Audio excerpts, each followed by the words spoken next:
Yeah, it's super funny. What are you doing right now? You need to relax. That You need to so relax. small. You saw it? You saw it? Yes, it's so small.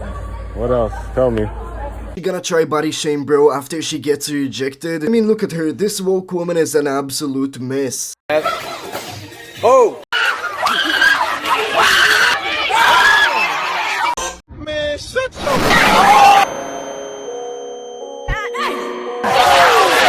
It's very nice that you think that you can punch a man and get away with it. It's so nice for you to think that your friend can touch a man and get away with it. How about y'all woke women keep y'all hands to yourselves?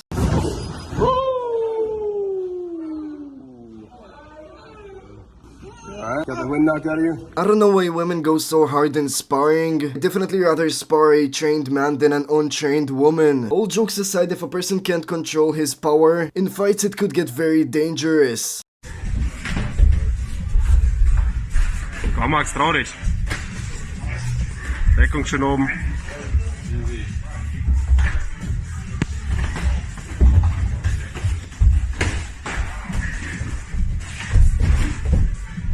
I mean, keep in mind he is in a difficult situation. It's a girl and he doesn't wanna go too hard. But on the other hand, she is gonna be all extra because she is a woman fighting a man. It does seem like he's a less experienced fighter, but if you already got him in a pressured situation, a spinning heel kick to the face is a bit too much. This woman accepted a fight against a transgender. She's fighting a man and she wins. But this is not only it. She might think she won, but she let him win. Because what she's doing is indirectly normalizing it. In my opinion, before there's no trans people at all, or at least before there's a transgender division, women shouldn't be actually fighting men. Trans people are sacred. We are the divine. If you're queer and your family voted for Trump like mine did, hi, hello, I'm your mother now. Just checking in. Have you drank water today? Did you eat? Did you take your meds? Did you breathe? Are you breathing? You gotta breathe in your belly, babe. Let's take a breath together, okay? Ready? Inhale through the nose. Let your breath ground you. You are alive, babes, and I love you so much. This dude scares me. But remember that they cannot reproduce, so they try to recruit. I'll get this demon out of my screen. Love you.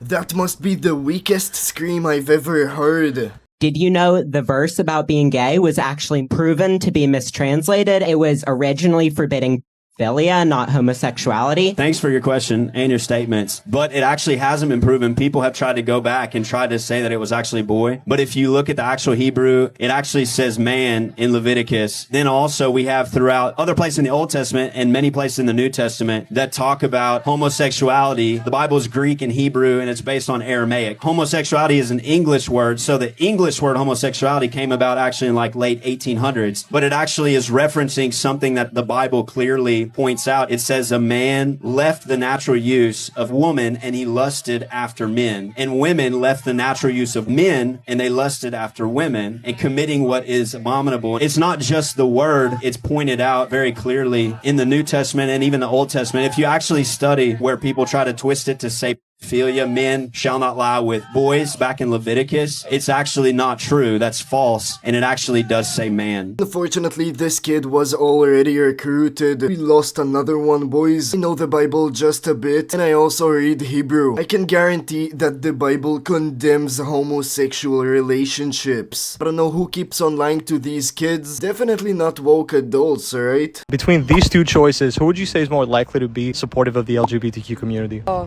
this dude. Okay, why would you say that? Because he's a brown person and he's not for Trump. Do you think the fact that he's part of Hamas would stop him from supporting that community? Not at all. Probably number one. Number one? The Palestinians. Why would you say that? Because Trump supporters are typically anti-LGBT. Do you think, so somebody that's a member of Hamas, would they support the LGBTQ community? I'm not sure. I'd say Number one? Okay, what makes you say that? they just look kinder. Kinder? Do you think that, somebody that's, say, a member of Hamas would be supportive of the gay community? Yeah. What do you think? Yeah. Maybe him. Number one. He looks a little friendlier. What you have on the left is a literal terrorist, and the members of his terrorist organization are much against gay people. This is what these woke women liberals fail to understand. The guy on the right is far more likely to advocate for gay people, and he doesn't want them all dead, which is a plus. You don't like Trump? Yeah. What do you not like about it? I'm just curious. Yeah. Okay. Well, I also do that.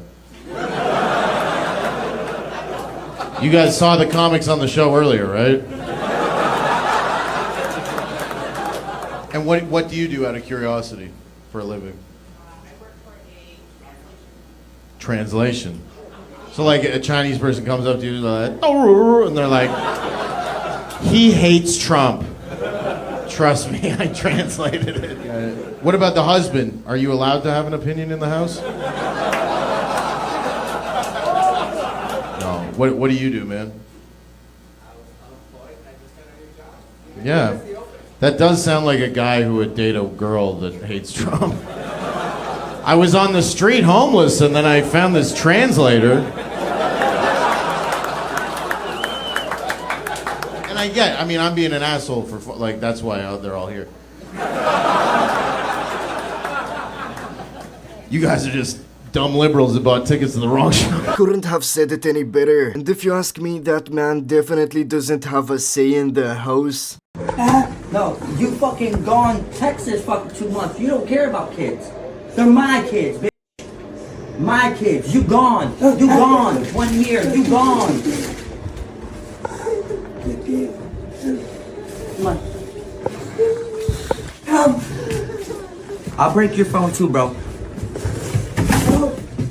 Tell her stop her fucking video. I mean, we could only hear one side of the story unless somebody knows sign language. You leave in for Texas for 2 months and have their biological father take care of them. The least you can do is let him show love to his kids. Think it's wrong when women don't let the fathers of their kids show affection to their kids just because they're in an argument with them. You see, the kids shouldn't have anything to do with this. What's your age? I'm 27. Are you single? No. You have a man? Yeah. How long now? Like 3 years. Why do you think he hasn't proposed? I think because we're both young, so, like, I don't know. I'm not looking for marriage right now anyways. 27 is young for a woman? Yeah, it's very young. How old are you? Same age. You're 27? Yeah. Do you feel like you're old or no? No, but I don't have a biological clock. Oh. I mean, to each its own. So at what point would you want to get married then? Maybe when I'm like 30. What if your man said, I never want marriage, I just want a long-term commitment? How would you feel? I think I would leave. It doesn't take years to know if you want to marry someone. You would leave the relationship? Yes, I would. But be honest with me. Do you think marriage really shows commitment? No, not at all. Because I know a whole bunch of married men in Scottsdale that cheat. So why put such an emphasis on it anyways? I guess the fairy tale. Is anybody gonna let her know that her skirt is unbuttoned? There ain't no way this girl has a man. And if she does, that man definitely doesn't respect himself. It must be a 60 or 70-year-old man that is full of lust and with nothing to lose. Thank you for reaching till the end of the video. If you support and appreciate what I do, I suggest you to like, subscribe, and comment down below for the algorithm. I appreciate the goodness, Ariel, and I'ma see you all on the next video.